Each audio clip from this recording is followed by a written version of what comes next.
고린도전서 9장 1절에서 23절까지인데요. 우리 읽는 것은 16절부터 읽도록 하겠습니다. 다 찾으신 줄 알고 우리 한 목소리로 같이 읽겠습니다. 시작. 내가 복음을 전할지라도 자랑할 것이 없음은 내가 부득불할 일임이라. 만일 복음을 전하지 아니하면 내게 화가 있을 것이로다. 내가 내 자의로 이것을 행하면 상을 얻으려니와 내가 자의로 아니한다 할지라도 나는 사명을 받았노라. 그런즉 내 상이 무엇이냐? 내가 복음을 전할 때에 값없이 전하고 복음으로 말미암아 내게 있는 권리를 다 쓰지 아니하는 이것이로다. 내가 모든 사람에게서 자유로우나 스스로 모든 사람에게 종이 된 것은 더 많은 사람을 얻고자 함이라. 유대인들에게 내가 유대인과 같이 된 것은 유대인들을 얻고자 함이요 율법 아래에 있는 자들에게는 내가 율법 아래에 있지 아니하나 율법 아래에 있는 자같이 된 것은 율법 아래에 있는 자들을 얻고자 함이요 율법 없는 자에게는 내가 하나님께는 율법 없는 자가 아니요 도리어 그리스도의 율법 아래에 있는 자이나 율법 없는 자와 같이 된 것은 율법 없는 자들을 얻고자 함이라. 약한 자들에게 내가 약한 자와 같이 된 것은 약한 자들을 얻고자 함이요 내가 여러 사람에게 여러 모습이 된 것은 아무쪼록 몇 사람이라도 구원하고자 함이니 내가 복음을 위하여 모든 것을 행함은 복음에 참여하고자 함이라. 아멘. 여러분들은 말씀의 제목처럼 구원을 위해서라면 어떤 것까지 감내할 수 있으신가요? 구원을 위해서라면 기존에 해오던 삶의 방식과 습관까지도 기꺼이 바꾸거나 버리실 수 있으십니까? 구원을 위해서라면 원치 않은 고난과 핍박이 있어도 얼마든지 감당할 준비와 용기를 갖고 있으십니까? 바울은요, 구원을 위해서라면 매를 맞고 감옥에 갇히고 자유가 박탈을 당하고 재판을 받고 이 죽음의 위협과 협박, 모진 환난과 배고픔들, 또 추위와 더위, 불편한 것들까지 모두 다 감당할 준비가 되었습니다. 그러니까 고린도전서 15장 31절 말씀 보면 자전적인 고백을 하고 있잖아요. 나는 날마다 죽노라 그러죠. 나는 날마다 죽노라. 일사각오의 정신으로 하나님 주시는 그 하루의 삶에서 구원의 은혜를 전하고 나누고 또 그렇게 살아내는 데 최선을 다하겠다는 것이 이 고백 하나로 충분히 엿볼 수가 있습니다. 우리 예수님께서도 구원을 위해서 하늘 보좌를 버리셨습니다. 사람의 몸을 입고 이 땅에 오셔서 십자가를 지셨습니다. 사실 주님이 십자가를 지셨다라는 것에는 모든 것을 다 버리셨다는 것을 보여주는 것이라고 말할 수가 있습니다. 하늘의 권리와 그 권세, 영광과 존귀를 다 포기하셨어요.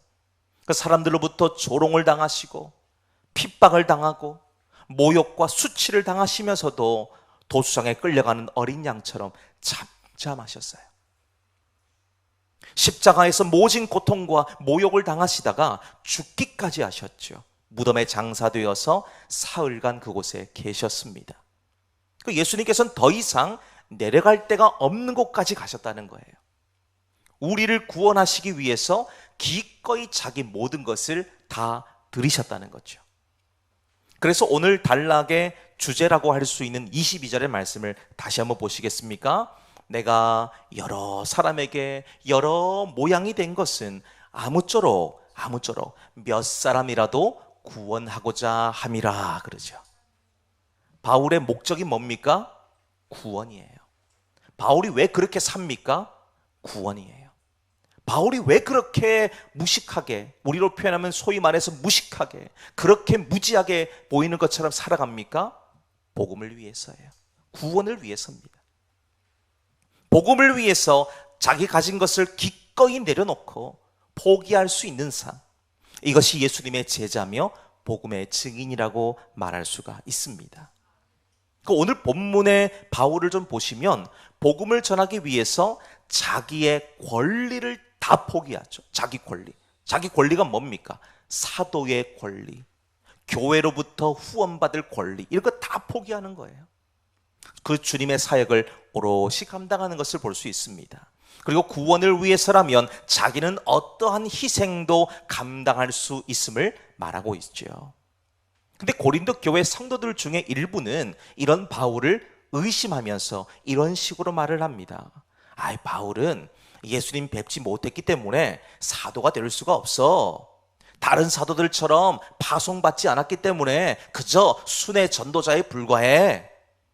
또 스스로 일하면서 사역하기 때문에 사도직을 가진 다른 분들과 같이 행동하지 않기 때문에 그 교회로서 분명하게 이 사람은 인준받지 못한 사람일 거야.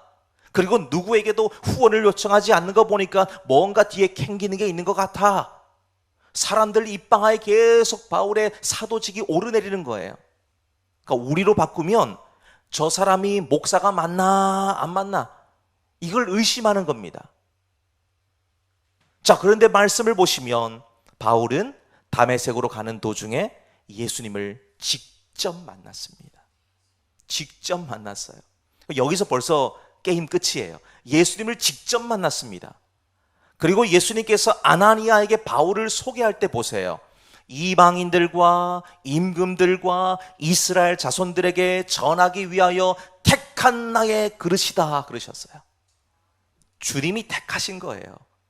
그럼 더 이상 무슨 말할 게 있습니까? 사람들이 아무리 입방아에 바울을 오르락 내리락 해도 이미 그것은 끝난 겁니다. 예수님이 넌 내 거야, 넌 내 사역자야 이미 지명해서 부르셨는데 뭐 더 이상 할 말이 있겠습니까? 그리고 왜 살해를 받지 않고 사역했을까요? 당시 고린도 지역에 심각한 기근이 있었거든요. 그러니까 바울은 교회의 재정적인 부담을 줄이고 누를 끼치지 않기 위해서 자유롭게 자기 복음을 전하기 위해서 이 자비량 사역을 택한 겁니다.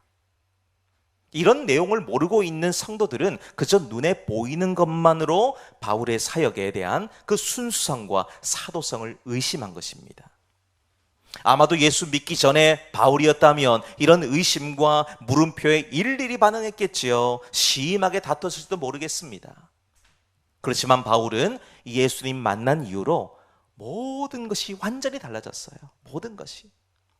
복음을 위해서라면 본질이 아닌 것은 과감히 양보합니다. 과감히. 근데 진리와 복음 앞에서는 어떤 타협도 하지 않아요. 양보하지 않습니다. 이런 의미에서 오늘 바울이 보여주고 있는 구원을 위해서라면 어디까지 포기할 수 있고 또 무엇을 더 할 수 있는지 이 말하고 있는 것을 보시면서 우리가 함께 은혜를 나누게 되기를 원하는데요. 자, 우리 본문의 말씀 다시 한번 보시겠습니까? 오늘 12절에서부터 15절까지 말씀을 함께 보시도록 하겠습니다. 같이 읽습니다. 시작. 다른 이들도 너희에게 이런 권리를 가졌거든 하물며 우리일까 보냐. 그러나 우리가 이 권리를 쓰지 아니하고 범사에 참는 것은 그리스도의 복음에 아무 장애가 없게 하려 함이로다. 성전의 일을 하는 이들은 성전에서 나는 것을 먹으며 제단에서 섬기는 이들은 제단과 함께 나누는 것을 너희가 알지 못하느냐. 이와 같이 주께서도 복음 전하는 자들이 복음으로 말미암아 살리라 명하셨느니라. 그러나 내가 이것을 하나도 쓰지 아니하였고 또 이 말을 쓰는 것은 내게 이같이 하여 달라는 것이 아니라 내가 차라리 죽을지언정 누구든지 내 자랑하는 것을 헛된 대로 돌리지 못하게 하리라. 아멘. 자, 그가 무엇을 포기하고 있는지를 한번 보십시오. 누릴 수 있는 모든 자유를 다 포기했어요. 누릴 수 있는 모든 것. 지금 우리가 읽기는 12절에서부터 15절까지만 읽으셨는데요. 1절 말씀부터 쭉 보시면 바울은 사실상 사도로서 모든 걸 다 포기했다는 것을 볼 수가 있습니다. 앞서 서두에도 말씀드렸지만 고린도 교회 성도들 중에 바울의 사도성을 공격하면서 의심하는 무리들이 있었던 것으로 보여요. 도대체 바울을 누가 세웠냐? 누가 바울에게 사도의 권위를 주었냐? 이걸 의심하는 겁니다. 그 전에 바울은 자신이 정당하게 요구할 수 있고 또 그렇게 할 수 있는 권한과 자유가 있었습니다. 또 그걸 내세워서 교회와 성도들을 압박할 수도 있었습니다. 근데 그는 구원, 이 복음을 위해서 기꺼이 사도로서의 마땅한 권리를 다 포기했습니다. 자, 1절 말씀 보십시오. 바울은 자기의 사도권이 의심할 수 없는 사실임을 강조하기 위해서 네 가지로 이 긍정의 답을 요구하는 의문문 형태로 말해주고 있죠. 이게 수사학의 기법입니다. 반대로 말하는 것처럼 보이는데 사실은 긍정의 답을 얘기하는 거예요. 그러니까 자신은 자유자다, 사도다, 주를 보았다, 고린도 교우들이 바로 주 안에서 행한 일이다, 이런 표현을 쓰고 있잖아요. 자, 바울은 먼저 자기 표현처럼 자유자입니다. 자유자. 그는 로마 시민권을 가진 대단한 사람이었거든요. 당시 로마가 세상을 지배하고 있었는데 그 나라의 시민권을 갖고 있다라고 하는 것은 소유하지 못한 사람들이 봤을 때는 모든 걸 다 가지고 있다라고 볼 수 있는 막강한 권세와 권리라는 겁니다. 근데 바울은 예수라는 비교할 수 없는 분을 만난 이후에 모든 걸 다 배설물로 여겼다라고 고백하죠. 오늘 새벽에 살폈던 빌립보 3장 8절에서 9절까지 말씀에 보시면 나옵니다. 또한 모든 것을 해로 여김은 내 주 그리스도 예수를 아는 지식이 가장 고상하기 때문이라. 내가 그를 위하여 모든 것을 잃어버리고 배설물로 여김은 그리스도를 얻고 그 안에서 발견되려 함이니, 그러잖아요. 배설물로 여긴대요. 쓸모없는 것을 여긴다는 겁니다. 로마 시민권이라는 이 엄청난 특권과 특혜가 있다고 해도 그것이 예수님과 비교할 수 없는 것임을 고백하는 겁니다. 그리고 사도가 된 근거도 보십시오. 부활하신 예수님을 목격한 사실을 제시하고 있죠. 자, 그가 언제 예수님 만났습니까? 다메섹에 있는 예수 믿는 자들을 잡아서 끌고 오려 했을 때잖아요. 그는 거기서 왜 나를 박해하느냐? 라는 이 선명한 예수님의 음성을 들었습니다. 그와 동시에 이 눈을 뜨지 못할 정도로 강렬한 빛으로 찾아오신 주님 때문에 앞을 보지 못하는 상태가 되기도 했죠. 그리고 지금 이 시점까지 바울이 수고한 고린도 교회와 성도들이 그 결과물임을 밝히고 있습니다. 자, 우리가 여기서 눈여겨보셔야 될 말이 한 가지 있어요. 주 안에서, 이 말입니다. 주 안에서. 엔퀴리오, 이런 말이에요. 엔퀴리오. 주님 안에서. 주님 안에서 행한 나의 일, 이렇게 표현하죠. 즉 힘에 지나도록 최선을 다했는데 그게 자기의 의나 힘으로 한 것이 아니고 주님이 자기에게 힘을 주고 계시기 때문에 가능하다라는 것입니다. 그러니까 여기 주제가 누구예요? 바울이 아닙니다. 누가 주권자입니까? 주님이세요. 주님. 그러니까 주 안에서라는 말, 너무 중요한 표현입니다. 원주인이 주님이시고 그 일을 하도록 부름받아서 감당하는 자가 바로 자기 자신이다라는 것을 이렇게 표현해주고 있는 거죠. 여러분, 이 사실은 바울의 시대나 오늘의 시대나 변함없이 붙들어야 될 진리입니다. 우리도 주님께서 주신 각양 은사에 따라서 섬기고 계시잖아요. 교회로만 놓고 보게 되면 이게 바로 직분입니다. 직분. 이 직분은 강조해도 지나침이 없습니다. 직분은 사회에서처럼 계급이 아닙니다. 섬김의 크기를 나타내는 거예요. 섬김의 크기. 그래서 직분이 올라갈수록 섬김의 강도 역시 세져야 돼요. 섬김의 강도 역시. 직분이 올라갈수록 기도의 방향도 달라져야 됩니다. 이전에는 그냥 주세요, 주세요로만 기도했다면 이제는 저분을 위해서 내가 기도할 수 있는 것, 중보할 수 있는 이타적인 기도가 나와야 됩니다. 섬기는 기도가 나와야 되는 거예요. 헌신의 폭이 더욱더 깊어지고 넓어져야 됩니다. 다시 말하면 직분에 걸맞는 믿음과 삶이 되셔야 된다는 거예요.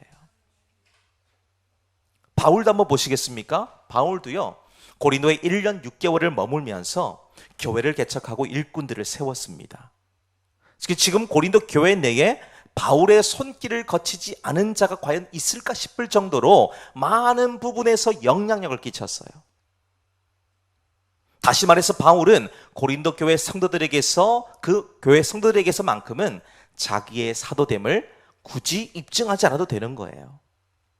모든 성도들이 충분히 보장하고 증명하기 때문입니다.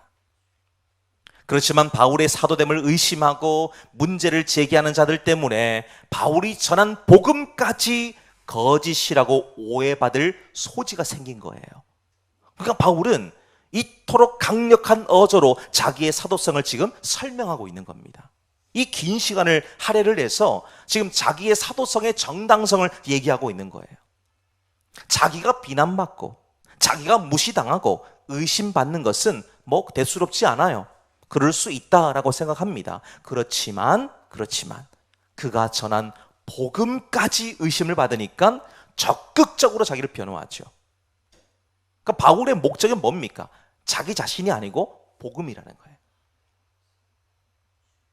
이어지는 부분도 보십시오. 바울이 4절 말씀 보면 먹고 마시는 권리, 이것도 포기한 거예요. 이 먹고 마시는 게 뭡니까? 고린도 교회 성도들로부터 자기 생계에 필요한 재정적인 도움을 받을 수 있는 권리를 얘기하는 겁니다. 5절을 보시면 아내를 데리고 다닐 권리, 이렇게 표현하는데요, 결혼을 한 사도들이 많이 계시잖아요. 근데 그분들은 자기뿐 아니라 딸린 식솔들까지 교회로부터 부양받을 권리가 있습니다. 그러니까 이걸 오늘날로 치면은 목회자를 보시면 되겠죠. 목회자는 여러분들이 주시는 사례비로 살아갑니다. 사례비로. 여러분들이 저를 위해서 저를 도와주시는 거예요. 그래서 딸린 식솔들까지 여러분들이 책임지시는 건 아닙니까? 기도로 책임져 주시고 때로는 물질로 책임져 주시고 하시는 거예요. 6절도 보십시오. 일하지 않을 권리. 바울은 굳이 자비량 사역을 하지 않아도 됩니다. 오늘날로 치면 이중직 하지 않아도 돼요. 말씀 전하는 사역에만 집중할 수 있는 권리가 있습니다. 그런데 그걸 모두 다 포기했어요. 모두 다 포기했습니다. 좀 편하게 사역에만 집중할 수 있고, 또 그렇게 한다고 해서 누구 하나 바울에게 손가락질할 사람 아무도 없는데 그리고 왜 이 권리를 포기했을까요? 그 이유를 보시면 오늘 본문 12절에 나옵니다. 자, 12절 다시 보실래요? 그러나 우리가 이 권리를 쓰지 아니하고 범사에 참는 것은 그리스도의 복음에 아무 장애가 없게 하려 함이로다. 그러죠. 초점과 방향이 어디에 있습니까? 구원에 있는 거예요. 바울의 초점과 목적은 구원입니다. 혹여나 자기 권리를 행사함으로 인해서 복음이 왜곡되어지고 구원의 문이 닫힌다면 하나님 나라의 걸림돌이 될까봐 모든 가능성을 원천 차단하기 위해서 자기 권리를 모두 다 포기한 거예요. 자기를 온전히 버리지 않으면 나올 수가 없는 이 헌신과 희생이라는 것입니다. 우리 예수님께서도 우리를 구원하시기 위해서 자신의 모든 권리를 다 포기하셨다. 이미 서두에서도 말씀을 드렸습니다. 하늘의 영광과 권세와 그 신적인 권위를 다 내려놓으셨어요. 가장 비천한 자리까지 이르렀습니다. 그가 십자가의 피가 흘려지기까지 예수님이 내려놓으신 그 권위와 권세, 그 권리는요, 지구상에 있는 모든 사람이 다 예수님처럼 남을 위해서 죽는다고 해도 이룰 수가 없는 완전한 사랑인 거죠. 로마서 5장 8절의 말씀을 보십시오. 우리가 아직 죄인 되었을 때에 그리스도께서 우리를 위하여 죽으심으로 하나님께서 우리에 대한 자기의 사랑을 확증하셨느니라 말씀합니다. 이것이 주님께서 몸소 보여주신 권리 포기라는 것이죠. 바울도 이 복음을 위해서 자기가 누릴 수 있고 좀 더 편안하고 수월하게 전도 여행할 수 있는 방법을 모두 다 차단합니다. 자기가 할 수 있는 권리를 다 포기하는 거예요. 여러분, 우리도 구원을 위해서라면 내가 누릴 수 있고 할 수 있는 것을 포기하고 그 권리를 주님께 내어드릴 수 있어야 합니다. 내 시간, 내 물질, 내 헌신을 드려야 구원의 문이 열리는 거예요. 구원의 문이. 오늘 그 문을 한 뼘 더 여는 은혜가 이 말씀을 듣는 우리에게 임하셔서 구원의 감격과 기쁨이 있게 되시기를 축복합니다. 자, 그럼 두 번째 보실까요? 바울이 모든 권리와 자유를 포기한 이유를 볼 수 있죠. 자, 19절에서부터 23절까지 말씀을 우리 함께 읽겠습니다. 시작. 내가 모든 사람에게서 자유로우나 스스로 모든 사람에게 종이 된 것은 더 많은 사람을 얻고자 함이라. 유대인에게 내가 유대인과 같이 된 것은 유대인들을 얻고자 함이요 율법 아래에 있는 자들에게는 내가 율법 아래에 있지 아니하나 율법 아래에 있는 자 같이 된 것은 율법 아래에 있는 자들을 얻고자 함이요 율법 없는 자에게는 내가 하나님께는 율법 없는 자가 아니요 도리어 그리스도의 율법 아래에 있는 자이나 율법 없는 자와 같이 된 것은 율법 없는 자들을 얻고자 함이라.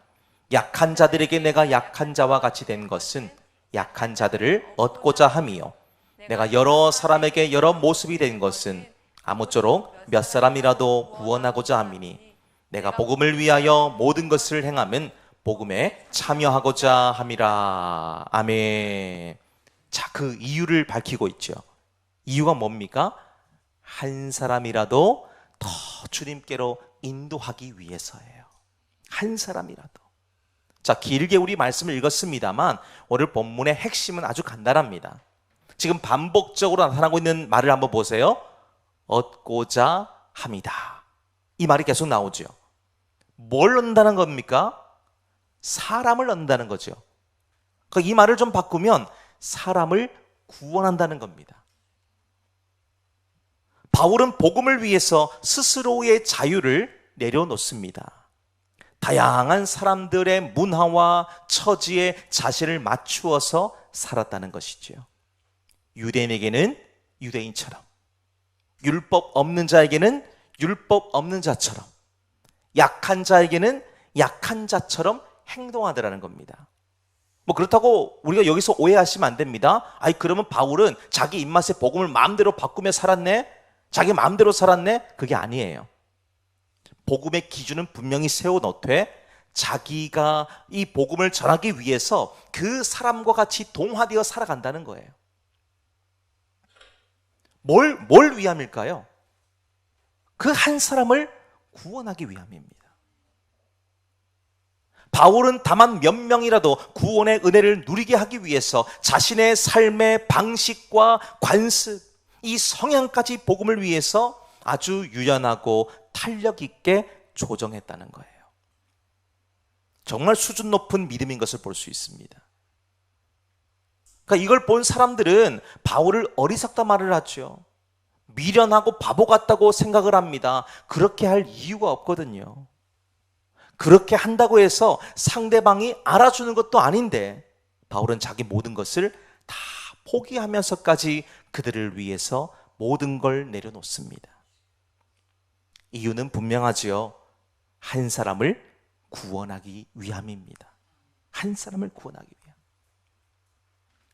엊그제 브라질 상파울루에서 선교하는 우리 주보에도 나와 있고 우리가 함께 기도합니다마는 이 브라질 김경영 선교사로부터 참 도전되는 소식을 제가 들었습니다. 자기 큰아이 이름이 다니엘이거든요. 이 다니엘이 아빠인 박드경 선교사를 따라서 브라질 제일 북쪽에 있는 그 베네수엘라 국경 근처로 선교를 간다는 거예요. 그 상파울루 있는 곳에서 비행기를 타도 수천 킬로가 돼요. 수천 킬로. 그리고 처음 선교지를 가는 거기 때문에 얼마나 두렵고 염려가 되겠습니까? 그러니까 제가 다니엘 나이가 몇 살이야? 물어보니까 12살이에요. 12살. 우리로 치면 초등학교 5학년 친구가 아빠 선교사님 따라서 그 먼 거리를 마다하지 않고 선교하러 가는 거예요. 왜 갈까요? 그냥 있어도 누가 뭐라 그럴 사람 아무도 없습니다. 아빠, 나 조금만 더 커서 갈게. 그렇게 말을 해도 아무 문제 없어요. 근데 다니엘은 아빠와 가요. 뭐 때문일까요? 오늘 바울의 심정과 똑같은 겁니다. 한 사람을 구원하기 위함이에요. 한 사람을 구원하기 위해서. 그 베네수엘라에서 브라질 넘어오는 그 이민자들, 그리고 불법 이민자들, 이런 사람들이 거기에 엄청나게 많답니다. 그 땅에 죽어가는 수많은 사람들, 마약과 음란과 여러 가지 중독으로 자기를 죽이고 있는 사람들에게 소망은 예수밖에 없다는 이 소식 전하려고 가는 거예요. 12살 아이가. 제가 그 소식을 듣고는요, 야, 가슴이 그냥 쿵쾅거리며 뛰는 거예요. 오랜만에 가슴이 뛰었습니다. 그 가정을 축복했어요. 하나님이 두 눈 시퍼렇게 뜨고 다니엘 지켜줄 거니까 걱정하지 말고 우리 기도하자. 오늘 여러분 선교지를 위해 기도하실 때에 브라질 박드경 선교사님, 김경영 선교사님의 가정과 그 사역을 위해서 축복하며 기도해 주시기를 바랍니다. 그리고 어제는 인도 푸네에서 사역하고 계시는 김동희 선교사님 나오셨어요. 왜 나왔어요? 물어보니까 비자 연장 때문에 나오셨대요. 비자 연장. 그러니까 인도는 비자가 연장이 안 되면 사역이 안 됩니다. 근데 요즘에는 더욱더 비자를 받는 것이 더 까다로워졌습니다. 선교사로 들어와서 위장 취업을 하고 일자리 가지는 사람들이 많다 보니까 이분들을 색출하고 추방하려는 목적 때문에 비자 발급을 더 강화시키는 거예요. 그래도 하나님 은혜로 매해 비자 연장이 되고 있습니다만은 언제 취소되어서 추방되어도 이상하지 않은 상황에 있는 거예요, 지금. 근데 김동희 선교사님 역시 왜 그 힘든 일정들을 소화해 가면서 그 땅에서 선교하고 있을까요? 한 사람을 구원하기 위함이죠. 한 사람을 구원하기 위해서. 그러니까 그는 반인도 사람이에요. 제가 여러 번 보여드렸죠. 그리고 우리 재작년인가요? 작년인가요? 오셔서 설교도 한번 하셨잖아요. 반인도 사람이에요. 우리가 그들과 똑같은 환경에서 똑같은 음식을 먹고 똑같은 옷을 입고 살아갑니다. 왜 그렇게 할까요? 아무쪼록 그들 중에서 예수를 구주로 영접하고 돌아올 자를 찾기 위해서죠. 이처럼 한 사람을 살리고 건지는 일은 분초를 다투는 일이고요, 매우 시급한 일입니다. 오늘 저와 여러분이 이런 이야기를 들으시면서 가슴이 뛰지 않는다? 다시 한번 돌아보시기 바라요. 가슴이 뛰어야 되는 일이에요. 내가 못하는 그 일을 저분들은 앞장서서 하고 계시는구나. 그리고 그분들이 그렇게 할 때에 죽어가는 영혼들이 살아나는구나. 이걸 현장에서 보는 거예요. 현장에서 보지 아니하면 알 수가 없습니다, 여러분. 제가 아무리 여기서 간증을 얘기하고 선교사님들 얘기를 하고 우리가 예수 전해야 됩니다라고 얘기를 해도 소용이 없어요. 백문이 불여일견이에요. 보시는 게 최고입니다. 여러분들의 전도 현장에 가서 직접 눈으로 보는 것. 더 나아가서 우리 선교지, 우리가 기도하고 있는 선교지에 가서 직접 내 눈으로 보고 어떻게 주님이 역사하신지를 보는 거예요. 보면 심장이 터져요. 주님이 정말 살아계시는구나. 정말 주님이 지금 이 시간에 역사하시는구나. 이걸 눈으로 보는 거예요. 한 사람을 구원할 수만 있다면 불 속이라도 들어갈 수 있는 믿음의 결단이 우리에게 있어야 된다는 것이죠. 찬송만 그럴싸하게 부르면 안 됩니다. 찬송은 찬송이고 삶은 삶이지 아닙니다. 삶과 찬송과 기도와 말씀은 같이 가는 거예요. 같이 가는 겁니다. 사랑하는 여러분, 우리도 구원을 위해서라면 어디까지 내 것을 포기하고 내려놓을 수 있는지, 나의 편함을 내려놓고 불편하고 어색하지만 복음을 위해서 과감하게 내려놓을 수 있는지, 오늘 이 밤에 바울의 말을 다시 한번 되새기면서 돌아볼 수 있게 되시기를 바랍니다. 복음을 위해서 잃는 것은 결코 손해가 아니에요. 그게 생명이고 구원의 통로이기 때문입니다. 오늘 저와 여러분의 작은 섬김과 헌신, 그 사랑이 한 영혼을 주께로 인도할 수만 있다면 우리가 무언들 못하겠습니까? 한 영혼을 구원을 위해서라면 내 것을 기꺼이 내어드리고 나를 온전히 드릴 때에 주님이 일하시는 거예요. 주님은 12살 먹은 그 친구가 그 선교지 갈 때에 가만 계시지 않습니다. 함께 가시는 거예요. 함께 그 영혼에게 복음 선포할 때에 그 영혼이 완전히 뒤집어져서 주께 돌아온다는 겁니다. 그 일을 누가 합니까? 그 어린 친구가 하는 거예요. 오늘 구원을 위해서라면 자신에게 있는 모든 권리를 포기하고 그들처럼 살기 위해서 몸부림친 바울처럼 오늘 이 땅에 수많은 그리스도인들도 우리 하나님 역사를 써내려갈 수 있는 은총이 임하여서 오늘 저와 여러분을 통해서 구원의 확장, 구원의 은혜가 넘쳐나게 되시기를 주님의 이름으로 축복합니다.